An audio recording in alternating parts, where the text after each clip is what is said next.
Hello everyone, so this is our first lecture on organometallic chemistry.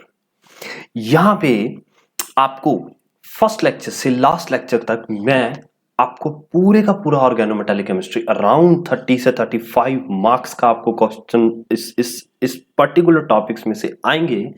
तो मैं पूरी कोशिश करूंगा कि आपका एक भी क्वेश्चन वहां पे छूट ना पाए। ओके, अराउंड 30 टू 35 जो आपके मार्क्स हैं वो आप इंश्योर करके जाएं। ओके, इतनी सारी एग्जांपल्स हम करेंगे कि आपको कोई क्वेश्चन छूटने का वहां पे चांस ही नहीं बचेगा। ओके, अराउंड 20 टू 22 अगर हमारे पास लेक्चर्स बनते हैं तो मेरे हिसाब से आपका पूरे का पूरा, अगर आप एक एक लेक्चर को देखते हैं तो आपका पूरे का पूरा सिलेबस जो है वो कंप्लीट हो जाने वाला है। सो यहाँ पे चलते हैं, आपके पास शुरू से शुरू करते हैं हम ऑक्सीडेशन स्टेट से। ओके, अब यहाँ पे आपको सबसे पहले ये जानना है कि ये बात चल रही है वो चल रही है ऑर्गेनोमेटालिक केमिस्ट्री की। ओके, ऑर्गेनोमेटालिक केमिस्ट्री की। अब आप ये बात समझिए, यहाँ पे ऑर्गेनिक क्यों आ रहा है? ऑर्गेनिक इसलिए आ रहा है क्योंकि यहाँ इस चैप्टर में पर्टिकुलरली कार्बन की बात होगी, और दूसरी बात है यहाँ पे मेटेलिक मेटेलिक क्या रहा है क्योंकि यहाँ पे डी ब्लॉक होगा, मेटल होगा।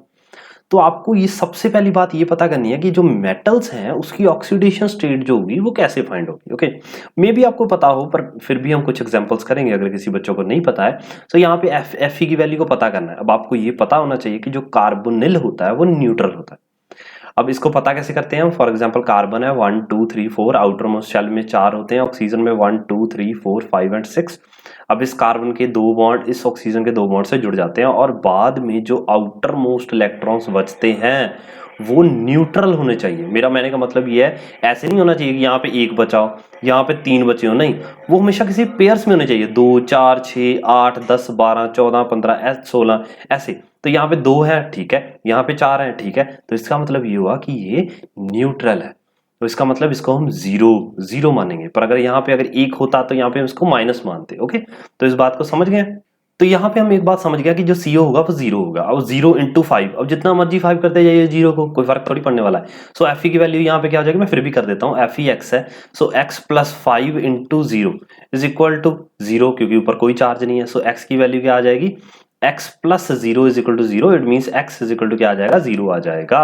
नेक्स्ट पे बात करते हैं Fe। अब दोबारा CO 0 है तो यहाँ पे x लेंगे। सो x प्लस 4 इंटू 0, पर अभी यहाँ पे -2 है। सो इज इक्वल टू के इधर की तरफ 0 नहीं आएगा, -2 आएगा। सो x ये तो 0 हो गया, is equal to -2। So x की वैल्यू कितनी आ गई, -2। इसका मतलब Fe की वैल्यू -2 ऑक्सीडेशन स्टेट में आ रही है। बहुत कम होगा कि जो मेटल्स होंगे उनकी ऑक्सीडेशन स्टेट माइनस में होगी, बट फिर भी अभी आई है तो आई है। अब Fe2CO9 इसको देखते हैं। सो 2x, क्योंकि Fe को एक्सलेट कर रहे हैं तो 2 है, नीचे वाले को पहले लिख लेते हैं, प्लस ये तो 0 है तो 0 लिखने की नीड ही नहीं है, ऊपर कुछ नहीं है तो 0। सो x की वैल्यू अगेन 0 ही आ गई। क्यों? क्योंकि 2x इज इक्वल टू 0। सो आपको पता है 2x इज इक्वल टू 0 है तो x is equal to 0/2। So anything divided by 2, 0 divided by 2 और एनीथिंग यहाँ पे कुछ भी हो तो वो 0 ही होगा। तो सिंपल सी बात है। यहाँ पे चेक करते हैं, पोटाशियम है हाइड्रोजन वाली लाइन का, ओके ना, सो फर्स्ट लाइन का, तो इसका मतलब ये +1 होगा। लीना की आप ऐसे बात याद करते थे तो FeX हो जाएगा, और ये Cn होता है -1। क्यों? ये देखिए, कार्बन नाइट्रोजन, कार्बन के 4 होते हैं और नाइट्रोजन के पास 5 होते हैं। अब नाइट्रोजन को स्टेबल होने के लिए 3 चाहिए, पर कार्बन को स्टेबल होने के लिए 4 चाहिए। अब ये जल्दी स्टेबल हो सकता है तो ये वाला इलेक्ट्रॉन यहाँ पे ना आते हुए, ये वाला इलेक्ट्रॉन यहाँ पे ना आते हुए यहाँ पे आना पसंद करेगा। ओके ना, यहाँ पे। तो ये इस तरह से कंबाइन होंगे 3। अब ये तो स्टेबल हो गया नाइट्रोजन। अब 1 2 3 4 5 6 7 और 8, ठीक है, 6 और 8 ये हो गए। यहाँ पे कार्बन के पास सिर्फ 1 डॉट बच गया, पर नाइट्रोजन के पास यहाँ पे 2 डॉट्स बचे हैं। ये तो बिल्कुल ठीक है, पर यहाँ पे तो 1 डॉट आ गया ना, तो इसके कारण यहाँ पे न्यूट्रलिटी नहीं है, तो ये 0 तो नहीं हो सकता। सो Cn इज -1। सो इस तरह से अगर आपको अगर कंफ्यूजन हो वहां पे तो आप इस तरह से वहां पे निकाल सकते हैं खुद ब खुद। सो K4 है, सो 4 इंटू 1 प्लस FeX है, यहाँ पे x प्लस 6 इंटू -1 ले लेंगे। सो यहाँ पे क्या आ जाएगा, 4 plus x minus 6 is equal to 0। It means x is equal to plus का 2। यहाँ पे चलते हैं हम, यहाँ पे इसको x लेते हैं और ये तो 0 ही होगा। So it means 3x plus 0 is equal to 0। It means x is equal to 0। ये बात समझ गए आप बहुत अच्छे से। तो इस तरह से हम ये वाले क्वेश्चन करते हैं।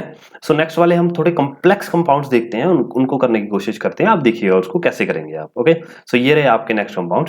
सो यहाँ से चेक करिए, आपको नेक्स्ट क्वेश्चंस दिख रहे होंगे। तो इस क्वेश्चन में आप देखिए, आपको अगेन मेटल की ऑक्सीडेशन स्टेट को चेक करना है। सो यहाँ पे चेक करते हैं। एक बात को मेरी का ध्यान रखिएगा, जब भी ये वाले क्वेश्चंस बहुत पूछे जाते हैं एग्जाम में, जब भी आपको 5 टाइप कंपाउंड फेरान होगा, ओके, सो ऐसी चीजें आपको दे रखी होंगी तो याद रखिए यहाँ पे जो वैल्यू होगी ये कुछ इस तरह से दिखता है। जब स्टेबलाइज्ड कंपाउंड होता है कुछ इस तरह से लिखते हैं हम इसको माइनस, तो ये हमेशा -1 देता है। अगर ये हमेशा -1 देगा तो इसका मतलब Fe इसके सामने क्या हो जाएगा, +1। अब आपको ये चीज पता है कि CO न्यूट्रल होता है तो ये 0, ये भी 0, और यहाँ पे ये जो चार्ज होगा ये C जो है यहाँ पे ये भी हमें -1 देगा। तो ये -1 देगा तो ये Fe अगेन +1 हो जाएगा। तो +1 कितने हो गए, +2 हो गए। तो आपको ये याद रखना है कि ये तो न्यूट्रल है पर ये हमें हमेशा -1 देता है, और ये आपको बहुत देखने को मिलेगा आगे, ओके। तो ये देखते हैं अगेन, इसे तो देखते ही हमने समझ जाना कि ये तो भाई तू तो -1 देगा ही देगा। अगर तू -1 देगा तो IR के पास एक +1 खुद ब खुद ही जुड़ जाएगा, ओके। सो नेक्स्ट चेक करते हैं हम, ये डबल बॉन्ड आ गए। अब आपको पता है डबल बॉन्ड सिंगल बॉन्ड ऐसे कार्बन के साथ जो भी लगे होंगे वो भी एक एक बॉन्ड जो होगा वो एक देगा। तो अगर एक बॉन्ड एक देगा तो दो डबल बॉन्ड कितने देंगे, 2 देंगे। तो यहाँ पे अगर ये -2 हो जाएगा तो ये कितना हो जाएगा, ऑफकोर्स +2 हो जाएगा।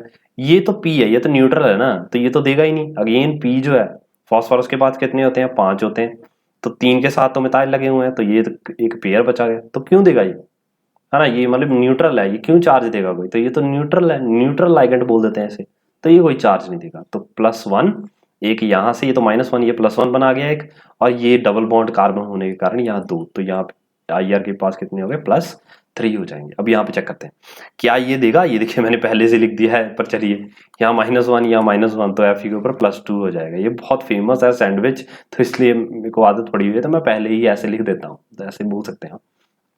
अब W की बात करते हैं। अब मैंने बोला कि अगर यहाँ पे हमारे पास W है, मेटल है, तो यहाँ पे अगर ट्रिपल बॉन्ड है कार्बन के साथ, हाँ कार्बन के साथ बॉन्ड हो तो हम उसको बिल्कुल डोनेट करते हैं, है ना। तो 1 2 3, तो यहाँ पे ये अगर -3 होगा तो ये कितना हो जाएगा, +3 हो जाएगा, मीन्स +3 आ गया। इधर से चेक करते हैं ऑक्सीजन। हाँ ऑक्सीजन भी आ रहा है यहाँ पे, एक ऑक्सीजन इस तरह से दे रहा है ना, ये स्टेबल तो नहीं है। स्टेबल तो तब होता अगर ये 2.2 इकट्ठे देता चार्जेस, तो यहाँ पे तो 1 दे रहा है। अगर ये 1 दे रहा है इस तरह से शेयरिंग कर रहा है, तो 1 शेयर करने पे यहाँ पे 1 माइनस और ये +1 हो रहा था, तो 3 शेयर करेगा तो +3। सो इसका मतलब +3 इसके भी होंगे। सो 3 + 3 इसके टोटल 6 हो जाने वाले हैं। आपको ये बात समझ लगी होगी बहुत अच्छे से। आपको सिर्फ कार्बन, डबल बॉन्ड कार्बन और ट्रिपल बॉन्ड सिंगल बॉन्ड, या फिर वो जो चीजें जो शेयर कर रही हैं, ऐसे नहीं कोवलेंट शेयरिंग नहीं, जो म्यूचुअल शेयरिंग नहीं कर रही हैं, जो दे रही हैं उसको, उन चीजों को देखना है, या किसी के ऊपर नेगेटिव चार्ज या पॉजिटिव चार्ज पड़ा हो। तो इनको चेक कर लेते हैं, लास्ट वाले को चेक करते हैं, आप बहुत अच्छे से समझ आ जाएगा। इसका -1 है, ये तो आपको तब पता लग गया होगा, बहुत अच्छे से पता लग गया है सर। चलिए तो ये -1 है, तो ये तो न्यूट्रल है, अंडा, ये भी न्यूट्रल है, ये भी अंडा।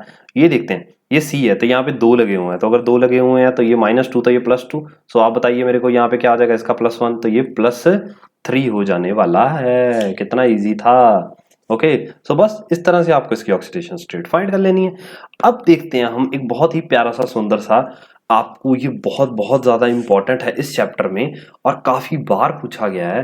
इसका नाम होता है ग्रब्स कैटलिस्ट, और इसकी स्ट्रक्चर कुछ इस तरह से दिखती है, जो आपकी स्क्रीन के ऊपर कुछ ये रही। ये देखिए, ये हमारे पास ग्रब्स इक्वेशन, इसको हम बोल देते हैं फर्स्ट जनरेशन, और ये हमारी है second generation grubs equation, okay. ये दोनों ग्रब्स ही हैं, बट फर्स्ट जनरेशन और सेकंड जनरेशन है। तो देखिए आपको ये चीजें एक बार मैं काफी बार ड्रॉ करवाऊंगा आपको, तो आपको ये खुद ब खुद ड्रॉ करनी आ जाएंगी, इतनी कोई टेंशन लेने की बात नहीं है। हम जितनी बार ड्रॉ करेंगे आपको अभी के सेशंस में, नेक्स्ट टाइम में आपको लगेगा कि यार ये तो मैंने, इतनी मुश्किल है ही नहीं है, तो मैं आपको ड्रॉ करने सिखाऊंगा। पर अभी बस बात के लिए सिर्फ हम समझ रहे हैं ऑक्सीडेशन स्टेट, तो ये इंपॉर्टेंट है, तो इसका ऑक्सीडेशन स्टेट चेक करिए। ये रहा हमारा मेटल प्यारा प्यारा, तो इसकी ऑक्सीडेशन स्टेट को चेक करते हैं। अब सबसे पहले यहाँ पे कार्बन लगा हुआ है, तो हाँ यहाँ पे 2 आ जाएंगे क्योंकि 2 डबल बॉन्ड है। सो एक तो 2 कार्बन के कारण जुड़ गए, क्योंकि यहाँ पे -2 से यहाँ पे +2 हो गए। अब नेक्स्ट चेक करते हैं क्या फॉस्फोरस के पास आएगा, नहीं, फॉस्फोरस के पीछे 3 लगे हुए हैं, तो मैंने बताया अभी फॉस्फोरस के पास 5 डॉट होते हैं, तो 5 डॉट है तो तीनों पे कंबाइन है, तो एक तो पेयर बन गया, तो ये क्यों 0 होगा, ये तो, और ये भी 0 होगा। पर यहाँ पे क्लोरीन जो है, ये क्लोरीन 0 नहीं होगा, क्योंकि आपको पता है क्लोरीन के पास 7 होते हैं, और इसका मतलब ये हुआ कि यहाँ पे ये नेगेटिव होगा तो ये एक पॉजिटिव होगा, और ये नेगेटिव होगा तो एक पॉजिटिव होगा, तो इसका मतलब +1 तो इसका मतलब Ru की ऑक्सीडेशन स्टेट +4 हुई। ये चीजें समझने आपके लिए बहुत जरूरी है कि ऑक्सीडेशन स्टेट को निकालना कैसे है, ओके। जितना मर्जी डिफिकल्ट हो, आपको बस ये चीजें याद रखनी है। ऑर्गेनोमेटेलिक में तो है ही कुछ ऐसी ऐसी चीजें जो सिर्फ आपको वही पर्टिकुलरली आएंगी, तो इतना ज्यादा कोई टेंशन लेने की नीड नहीं है, यही कर लीजिए, आपके लिए सफिशिएंट होंगे। अब जैसे Ru है यहाँ पे, अब नेक्स्ट चेक करते हैं क्या ये कार्बन है, हाँ ये कार्बन ही तो है, तो कार्बन के लिए यहाँ पे 2 आ गए, ये -2 हो गए मान लीजिए, तो ये कितना हो गया, इस पे ऊपर एक +2 आ गया, प्लस ये भी तो कार्बन है तो यहाँ पे फिर एक प्लस आ गया, और ये तो नहीं होगा क्योंकि ये तो पी है, ये तो न्यूट्रल होगा। और कुछ आर के इधर दिए 2 कैल्शियम क्लोरीन लगे हुए हैं, तो ये -1 तो ये +1 सो 2 2 4 और 1 6, तो इसका ऑक्सीडेशन स्टेट कितना हो गया, 6 हो गया। तो मेरे हिसाब से तो ये बहुत ईजी है। ओके, अगर आप इस चीज को मेरे साथ साथ लिख रहे हैं फिर तो ये बहुत ज्यादा ईजी होने वाले हैं आपके लिए। ओके, सो कुछ और क्वेश्चंस देखते हैं, आपको और ईजी लगेंगे ये क्वेश्चंस। सो चलिए नेक्स्ट क्वेश्चंस को आप ध्यान से देखिए।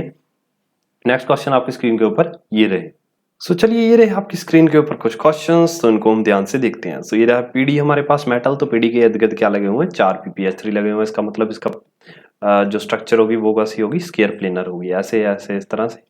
अब सबकी तरफ पी पी पी पी ही लगे हुए हैं। अब बहुत ध्यान से देखिए, मैंने बहुत अच्छे से समझा दिया है। पी के पीछे क्या लगा हुआ है, फास्फोरस के पीछे 3 पीपीएच3 लगे हुए हैं। अब आप मेरे को एक बात बताइए, पी के पीछे मैंने अभी बताया था कि 5 होते हैं, तो उसके पीछे 3 लगे हुए हैं, तो बचे कितने होंगे, 2 2। तो अगर यहाँ पे 2 2 बचे हुए हैं तो आप क्या बताइए मेरे को, क्या यहाँ पे कोई चार्ज होने वाला है, नहीं। तो पीडी के ऊपर अंडा चार्ज होने वाला है, कोई चार्ज नहीं होगा। क्यों नहीं होगा, इसलिए नहीं होगा क्योंकि ये न्यूट्रल है। अब यहाँ पे चेक करते हैं ओएसी, ये क्या होता है, एसी क्या होता है, एसी एक्चुअली में हमारे पास क्या होता है, एसिटिक एसिड CH3COH, पर यहाँ पे O लग गया है, इसका मतलब क्या होता है, यहाँ पे H गायब होता है एक। जैसे for example CH3 C double bond O, O negative, OH लग जाता तो एसिटिक एसिड बन जाता ना, पर यहाँ पे OAC मींस एसिटिक एसिड तो है पर यहाँ पे H नहीं है, तो यहाँ पे एक नेगेटिव है। अब यहाँ पे तो किसी को भी पता लग जाएगा कि अगर यहाँ पे एक नेगेटिव है OAC में, तो सामने वाले पे कौन सा चार्ज आने वाला है, पॉजिटिव। खुद में खुद ही नेगेटिव दिखा रहा है ना वो, तो यहाँ पे 2 नेगेटिव हैं, तो यहाँ पे पी के ऊपर कौन क्या हो जाएंगे, 2 पॉजिटिव हो जाएंगे। ये बात आप समझ गए होंगे, बात क्लियर हो गई है आपकी। ओके, आपकी और हमारी बात यहाँ पर बिल्कुल बिल्कुल क्लियर हो रही है। सो नेक्स्ट बात पे चलते हैं हम। सो यहाँ पे हमारे पास नेक्स्ट क्वेश्चन आ रहा है कुछ इस तरह से कि पीडी जो है उसके साथ क्या क्या लगा हुआ, एक तो उसके साथ फिनाइल लगा हुआ है। ओके, एक तो उसके साथ फिनाइल लगा हुआ है इस तरह से, और दूसरा उसके साथ ब्रोमीन लगा हुआ है। तो ऑफकोर्स है ब्रोमीन भी एक न्यूट्रल मतलब एक चार्ज देगा -1 पे, यहाँ पे इसको +1 होगा और यहाँ पे भी -1 होगा, तो ये +1 होगा, तो ये कितना आ जाएगा, x = +2 आ जाने वाला है। तो ये बात भी आपको बहुत अच्छे से समझ लग गई होगी मेरे हिसाब से। सो नेक्स्ट चलते हैं हम ये पे, यहाँ पे आप देख पा रहे हैं मैं सीधा सीधा ही कर रहा हूँ।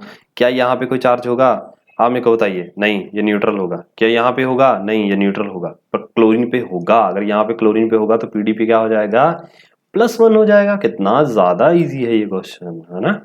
अब यहाँ पे चलते हैं, ये एक्स है तो यहाँ पे होगा, नहीं होगा, यहाँ पे होगा, नहीं होगा, यहाँ पे होगा, हाँ -1, तो क्या आ जाएगा, यहाँ पे भी अगेन +1 आ जाने वाला है। ओके, अब यहाँ पे चलते हैं, के क्या है हमारे पास, K+1 है हमारे पास, PTX है हमारे पास, ये हमारे पास -3 हो जाएगा, और ये हमारे पास न्यूट्रल कंपाउंड है। ओके, सो 0, सो x क्या हो जाएगा हमारे पास, -3 +1, ये हमारे पास x की पावर 2 हो जाएगी। आप इसको खोल के ऐसे डायग्राम बना के भी कर सकते हैं, कोई ज्यादा प्रॉब्लम नहीं है, बट सीधे सीधे भी हो जाते हैं। अगर आप इतने सारे क्वेश्चंस को लिख रहे हैं मेरे साथ तो आपकी प्रैक्टिस हो जाने वाली है कि ऑक्सीडेशन स्टेट को आराम से निकालना कैसे।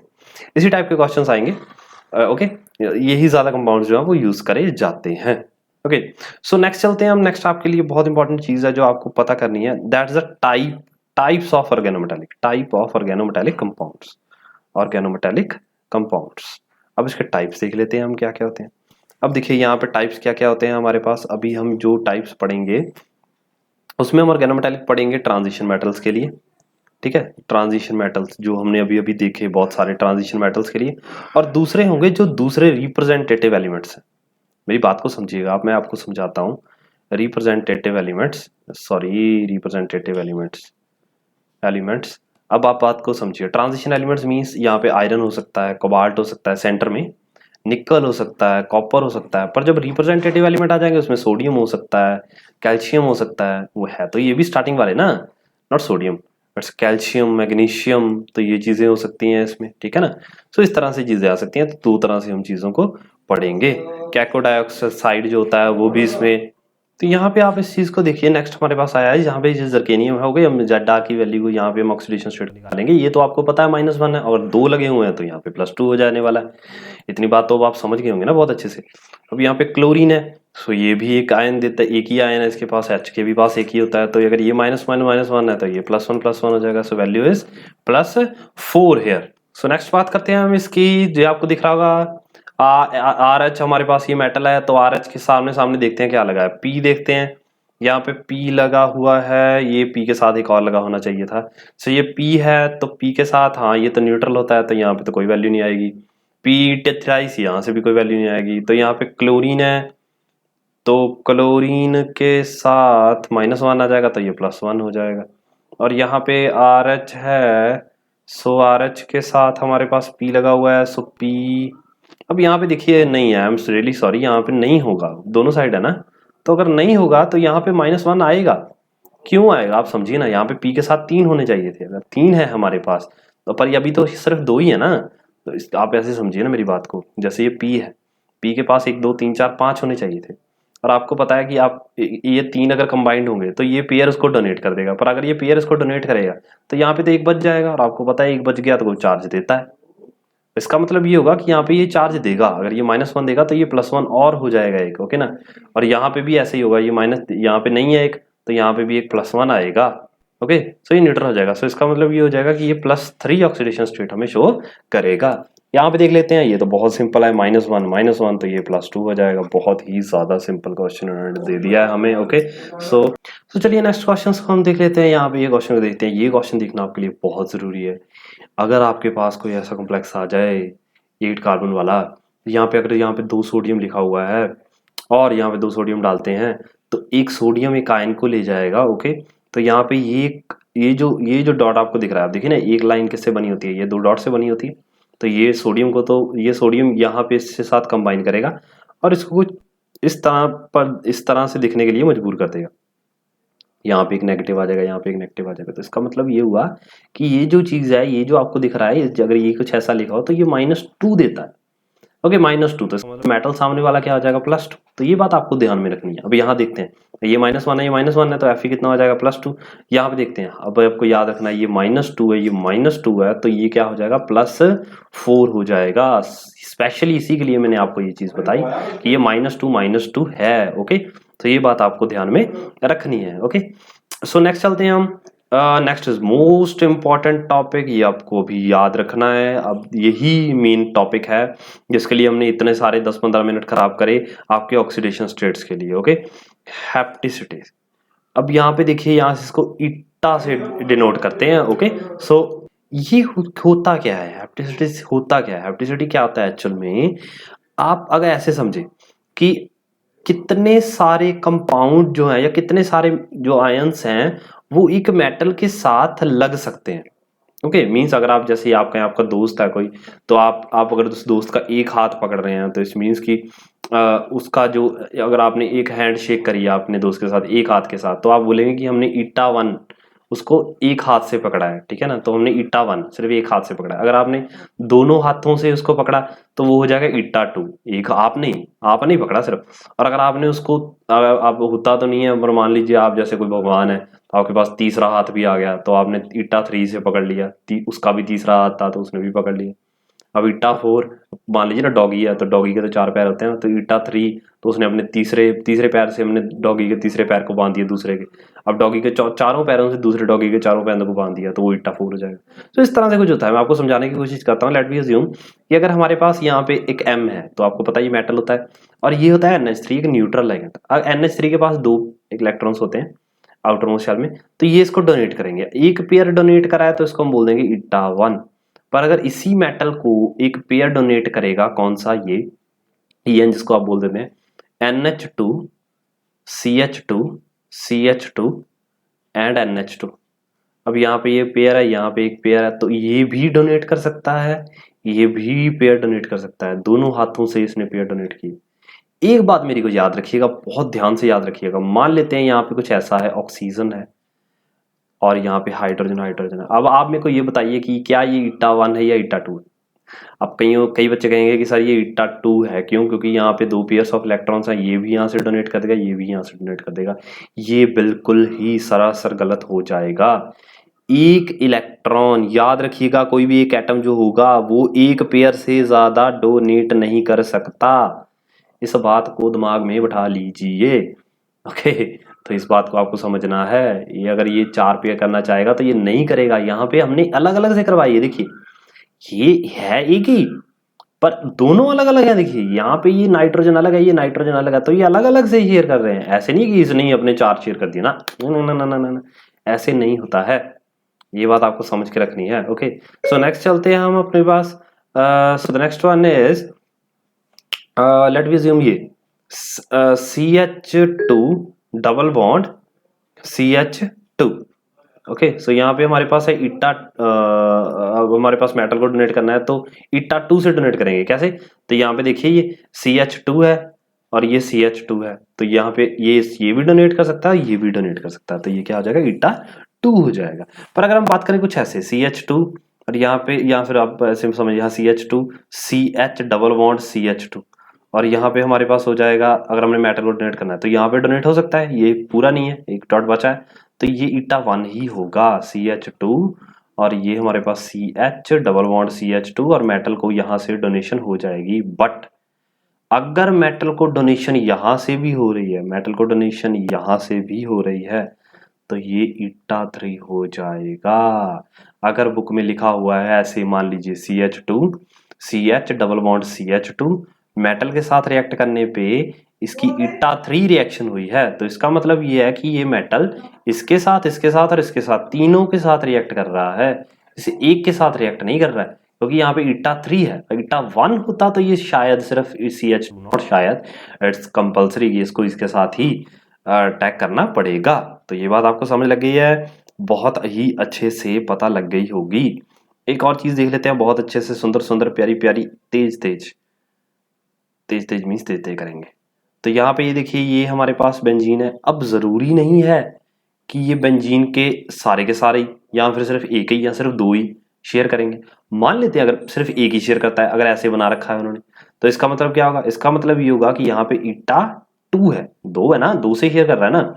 और अगर ये मान लीजिए बेंजीन दे रखा है, और बेंजीन में उन्होंने कुछ ऐसे दे रखा है आपको, ये देखिए, और यहाँ पे ये डंडी लगाई हुई है, इसका मतलब ये है कि यहाँ से 1 2 3 4 4 जगह से शेयर हो रहा है मेटल को, तो it means this is eta 4, हैप्टिसिटी 4 हो जाएगी। और अगर वो कुछ ऐसे दे के रखा हुआ है उसने, ऐसे और ऐसे, तो इसका मतलब उसकी हैप्टिसिटी 6 हो जाएगी। अब जैसे ये 5 वाला देते हैं, अब 5 वाले को ऐसे देख लेते हैं, 5 वाला देखते हैं। अब उसने अगर यहां से कंबाइन करा है हाइड्रोजन निकाल के मेटल को, तो इसको हम बोलेंगे ये ईटा 1 है। पर अगर वो अंदर से कंबाइन कर रहा है, तो अगर उसने कुछ ऐसे डाल रखा है ऐसे, तो इसका मतलब यहाँ पे ये क्या है, ईटा, ये 1 ये 2 और ये 3, तो ये ईटा 3 हो जाएगा। और अगर ये सारे से कंबाइन कर रहा है, सेंटर में ऐसे डाला हुआ है, तो 1 2 3 4 5, तो ये ईटा 5 हो जाने वाला है। हैप्टिसिटी क्लियर हो रही होगी थोड़ी थोड़ी, क्या बोल रहा हूं मैं। अब जैसे ये समझ लेते हैं, अब ये देखते हैं, अगर तो ये देखते हैं, ये चीज देखिए आप, यहाँ पे डबल बॉन्ड है, यहाँ पे सिंगल बॉन्ड है। अगर मेटल यहां से कंबाइन करता है, ये अगर मेटल यहां से कंबाइन करता है, तो ये क्या बनेगा, ईटा 1 बनेगा। पर अगर मेटल यहां से तो कंबाइन करता ही करता है, पर यहां से भी कंबाइन करता है, तो इसको हम बोलेंगे ईटा 3। ओके, अब ये देख लेते हैं, ये देखिए आप, ये क्वेश्चन देखिए, ये क्वेश्चन देखते हैं हम। अगर ये है हमारे पास, तो यहाँ पे मेटल लगा हुआ है, तो ये कौन सा है, ईटा 1 है। ओके, ईटा 1 है, क्योंकि ये हाइड्रोजन निकाल के एक जगह पे लगा है सिर्फ ऐसे, ओके ना। पर अगर वो कुछ ऐसे बताता आपको, कुछ इस तरह से, तो ये मेटल, तो ये ईटा 5 होता, क्योंकि 5 से शेयरिंग कर रहा है। ये बात आप समझ गए हैं। ओके, एक बात आप लास्ट में मेरे से ये समझिएगा, बहुत इंपॉर्टेंट चीज है, जो हैप्टिसिटी को, हैप्टिसिटी समझ गए ना आप, हैप्टिसिटी मींस कितने देश रहा है, हैप्टिसिटी बढ़ती जाएगी, 1 2 3 4, ईटा 1 ईटा 2 ईटा 3। हैप्टिसिटी को बढ़ाया इजिली जा सकता है, बढ़ाया इजिली जा सकता है, बट कम नहीं किया जा सकता, कम नहीं किया जा सकता। हैप्टिसिटी को बढ़ाया जा सकता है, बट कम नहीं किया जा सकता। कम करने के लिए तो भाई पूरी जान लग जाएगी हमारी, कम नहीं किया जा सकता, बस आपको ये याद रखना है। अब जैसे अगर मैं आपको ये कहूँ कि Fe है, अब Fe के पास हमारे पास ये कुछ ऐसा है, हमारे पास ये कोई चीज है, ये देख लीजिए, यहाँ पे हमारे पास पेंटा कंपाउंड्स लगे हुए हैं, ये हमारे पास लगे हुए हैं। I am really sorry for this. यहाँ पे कुछ ऐसे ना बनाते हो, कुछ ऐसे बनाते हैं, यहाँ पे कुछ ऐसे बनाते हैं, ऐसे बनाते हैं, ये देते हैं कार्बन मोनोऑक्साइड, ये देते हैं हम कार्बन मोनोऑक्साइड। ओके, अब आप बताइए मेरे को, यहाँ पे हमने कार्बन मोनोऑक्साइड को ऐड करवाना है। अब सबसे पहले आप ये चीज़ को ध्यान में रखिए, यानी सॉरी निकालना है हमने। ओके, तो सबसे पहले आप इस चीज़ को ध्यान में रखिए कि यहाँ पे ईटा 5 है, यहाँ पे क्या है, यहाँ पे ईटा 1 है। ओके, और इसकी ऑक्सीडेशन स्टेट चेक करो, तो इसकी ऑक्सीडेशन स्टेट ये तो 0 0 हो जाएगा, और ये कितना है, ये -1, ये -1, ये तो -1 ही रहना है ना, तो यहाँ पे +2 हो जाने वाला है, इसमें कंफ्यूज नहीं होना है, तो ये +2 हो जाने वाला है। ओके, तो अगर यहाँ से मैं कार्बन मोनोऑक्साइड निकाल देता हूँ तो यहाँ पे क्या आ जाएगा, ये कुछ इस तरह से दिखने लग जाएगा, Fe टिंग टिंग टिंग टिंग टिंग टिंग, और ये टिंग टिंग टिंग टिंग टिंग टिंग। अब यहाँ पे कुछ ऐसे, और ये कार्बन मोनोऑक्साइड निकाल दिया। अब देखिए हमारे पास यहाँ पे होगा 18 इलेक्ट्रॉन रूल। अभी मैंने यहाँ इस वीडियो में आपको ये ज़्यादा 18 इलेक्ट्रॉन रूल के बारे में नहीं समझाया है, तो शायद आपको ये डिफिकल्ट लगेगा, बट नेक्स्ट लेक्चर में तो हमने करना ही 18 इलेक्ट्रॉन रूल के बारे में सारा कुछ, तो इतने सारे क्वेश्चंस करेंगे तो ये जो अब करने जा रहे हैं वो आपको डिफिकल्ट लगेंगे ही नहीं। तो Fe जो होता है वो 26 नंबर पर होता है। मैं अभी थोड़ा सा करवा देता हूँ आपको, मैं कहना क्या चाहता हूँ, ये 26 नंबर पर होता है। तो इसके आउटर मोस्ट शेल में कितने हो जाते हैं, 8 हो जाते हैं, 8। ओके, यहाँ पे 2 हो जाते हैं, तो ये हमारे पास 4 हो जाते हैं। ओके, और हमारे पास कितने हो गए, ये एक शेयरिंग ये यहाँ से कर रहा है और 5 शेयरिंग यहाँ से कर रहा है। सो 5 5 10 और 18, और ये 18 इलेक्ट्रॉन रूल को फॉलो कर रहा है, और सबको 18 इलेक्ट्रॉन रूल को फॉलो करना पड़ेगा। नेक्स्ट में आपको करवाऊंगा वेट्स रूल और 18 इलेक्ट्रॉन रूल के बारे में नेक्स्ट लेक्चर में, बट अभी के लिए देखिए यहाँ पे 18 इलेक्ट्रॉन रूल को इसको फॉलो करना पड़ेगा, पड़ेगा ही पड़ेगा।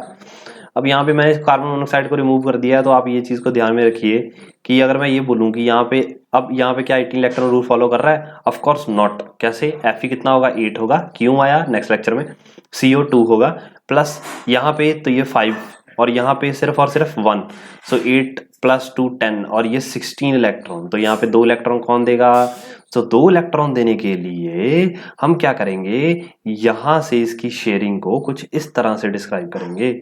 ये इसकी शेयरिंग कुछ इस तरह से हो रही है। अब देखिए यहाँ पे कितनी शेयरिंग हो रही है, 1 2 3, तो यहाँ पे 1 की जगह कितना आ जाएगा, 3, और यहाँ पे 3 आ जाएगा, तो यहाँ पे 18 इलेक्ट्रॉन रूल फॉलो कर जाएगा। मेरी कहने का मतलब सिर्फ यहाँ तो ये था, ये समझाना नहीं था, ये तो नेक्स्ट लेक्चर में समझेंगे ये कैसे रिएक्शंस होंगी।